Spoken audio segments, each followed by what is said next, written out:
Okay, अब mechanical systems के model आज हमने करने हैं इंशाल्लाह। तो उसकी कुछ एग्जांपल्स मैं आपको करवाऊंगा, वो आपने साथ अच्छी तरीके से करनी है। कौन से हो सकते हैं?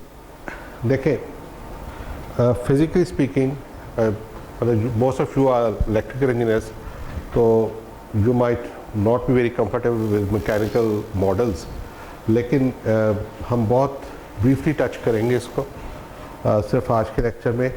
और बेसिकली जो हम इस्टेब्लिश करना चाहेंगे वो ये है कि किसी भी तरह का मैकेनिकल सिस्टम बड़े आसानी से आप मॉडल कर सकते हैं। अगर आप एक सर्किट लें, ठीक है, जैसे मुझे याद है हमने फाइनल ईयर में पढ़ा था अंडर ग्रेड में कि हम कोई भी बड़े से बड़ा सर्किट ले लें, जैसे 741 ऑपरेशन एम्पलीफायर है, वो उसका जो अगर आप सर्किट देखना चाहें तो वही मेरा ख्याल कई पेजेस पे आएगा, बहुत बड़े सर्किट्स हैं, लेकिन आप उनका एनालिसिस कर लेते हैं by using basic components like RLC।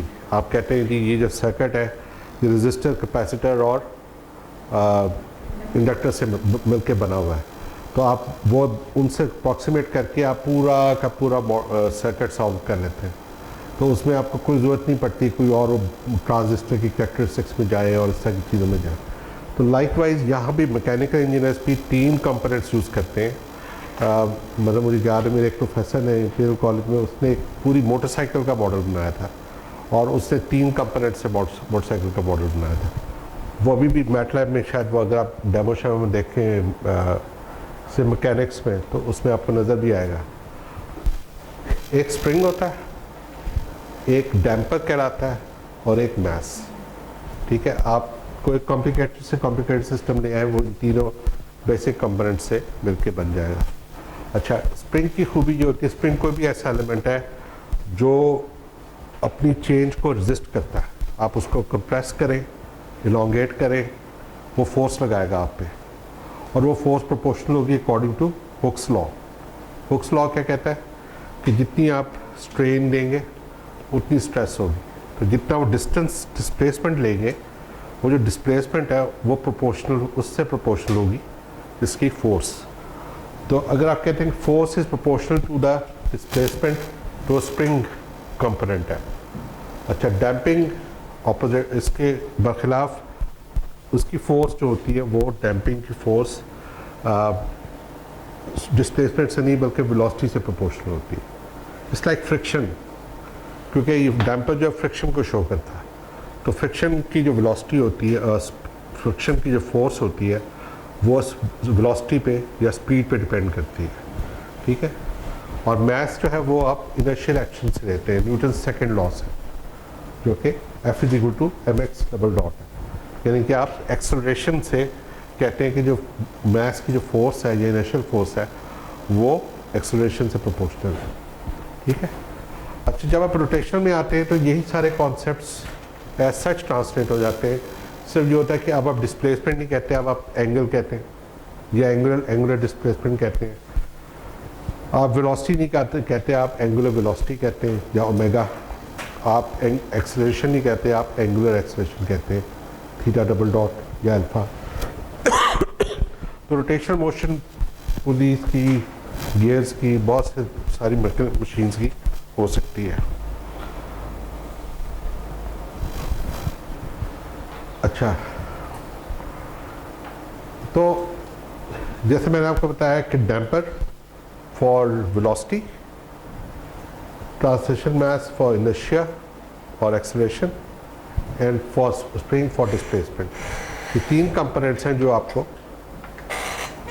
किसी भी मॉडल, किसी भी सिस्टम का मॉडल बनाने में हेल्प करेंगे। अच्छा, तो स्प्रिंग कौन सा एलिमेंट है? स्प्रिंग जो है वो बेसिकली एक ऐसा एलिमेंट है, डिफॉर्म का मतलब है कि आप उसको इलोंगेट कर सकते हैं या कंप्रेस कर सकते हैं, और वो जो कंप्रेशन है वो जितनी ज़्यादा फोर्स लगाएंगे वो उतनी ज़्यादा कंप्रेशन होगी, जितना ज़्यादा इलोंगेट करेंगे उतनी ज़्यादा फोर्स लगेगी।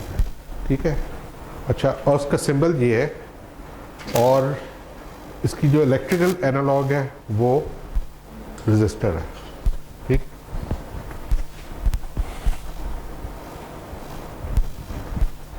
दूसरा ट्रांसलेशनल स्प्रिंग को हम ये कहते हैं कि अगर दो एंड्स हैं इसके, एक x1 पे है, एक x2 मीटर्स पे है, तो हम ये कहते हैं कि जो अगर हम जो फोर्स होगी वो बेसिकली इन दोनों का डिफरेंस से प्रोपोर्शनल होगी, और के जो है वो स्प्रिंग कांस्टेंट है, ये कांस्टेंट ऑफ प्रोपोर्शनैलिटी होगा। अगर मैं सिंप्लीफाई करने के लिए x2 को 0 पे ले लूँ तो ये के x1 हो जाएगा, ठीक है। के को स्प्रिंग कांस्टेंट भी कहते हैं, स्टिफनेस कांस्टेंट भी कहते हैं, कुछ कोई भी नाम दे सकते हैं दोनों में से। Any questions?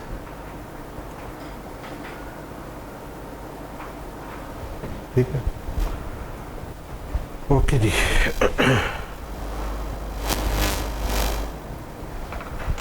अच्छा फहीम, मैं तुम्हें वो 8th एडिशन, जो बुक का 8th एडिशन है उसका लिंक भेजा है, वो डाउनलोड करके, कोई व्हाट्सएप ग्रुप है इनका, ग्रुप है, उसको शेयर कर दो, ठीक है, ओके।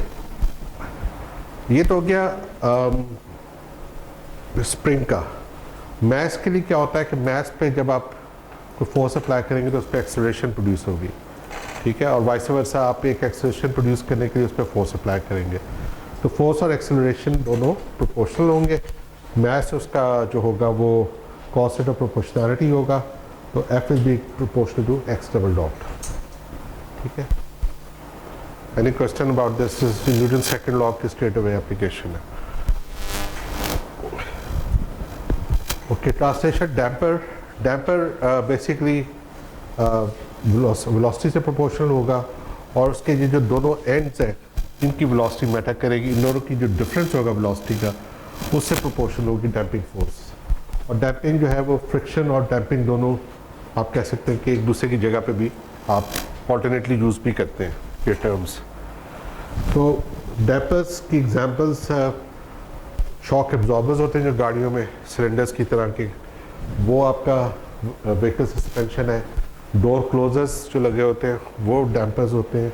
ब्रिजेस में और फ्लाईओवर्स में भी वाइब्रेशंस को कम करने के लिए आप डैम्पर्स लगाते हैं, ठीक है।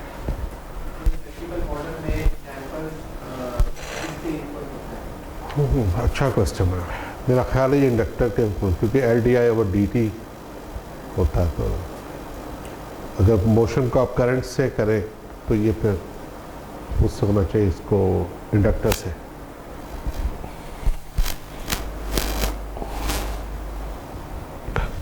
तो ट्रांसलेशनल डैम्पर्स, अगर डैम्पिंग कांस्टेंट जो है वो C है, तो हम कह सकते हैं कि अगर दोनों एंड्स एक x1 पे है और एक x2 पे है, तो दोनों का जो डिफरेंस होगा वेलोसिटीज़ का उससे प्रोपोर्शनल होगा F और C उससे मल्टीप्लाई हो रहा होगा। और अगर एक x0 है तो आप CX डॉट भी कह सकते हैं, ठीक है।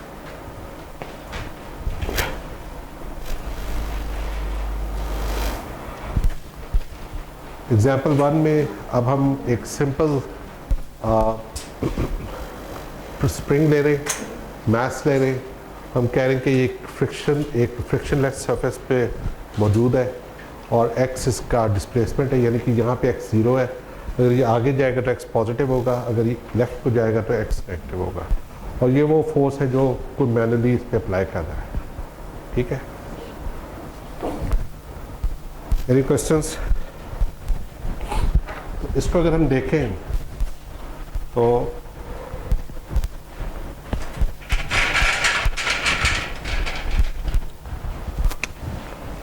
एक साइड पे आप नेट फोर्स, बेसिकली जो फॉर्मूला होता है वो ये होता है कि net force applied is equal to mass into acceleration. तो नेट फोर्स क्या है, इस पर कितनी फोर्सेस लग रही हैं, एक स्प्रिंग की लग रही है और एक मैनुअल लग रही है, तो हम कह सकते हैं कि F स्प्रिंग, अगर मैनुअल फोर्स राइट को लग रही है तो मास इधर को जाएगा तो स्प्रिंग इसको वापस खींचेगा, ठीक है। तो स्प्रिंग लेफ्ट को फोर्स लगा रहा है और हम राइट को लगा रहे हैं, तो F माइनस KX हो जाएगा जो स्प्रिंग की फोर्स है, और that will be equal to MX double dot, ठीक है। Any question?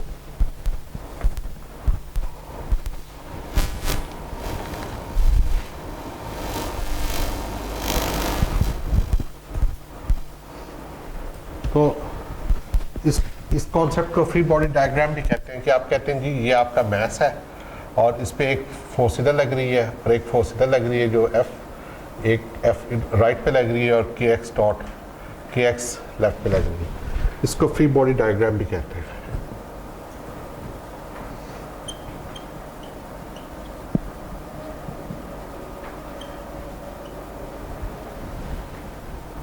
ठीक है,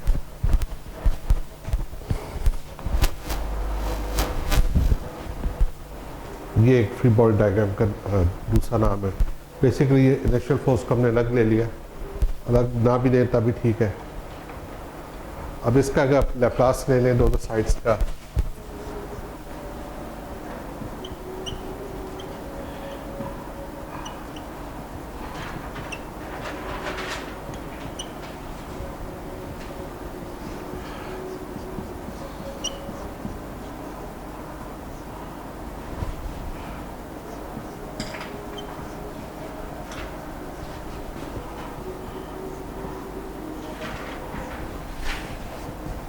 एक्स ऑफ एस को एक साइड पे ले आए,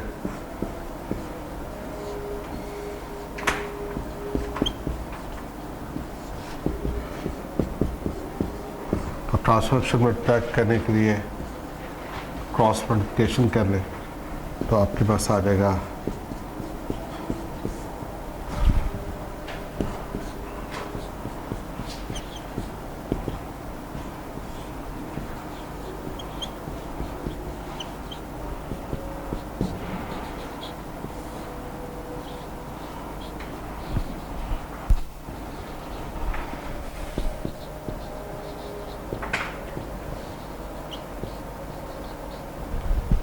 ठीक है जी।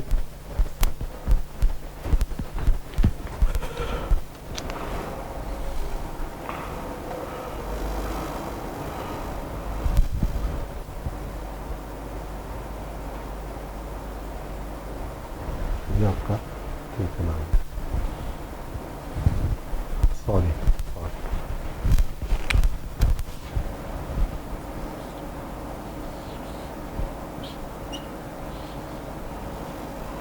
ये आपको समझिएगा कि पोल में नहीं, ये जे है बेसिकली, इस पर डाल देता हूँ।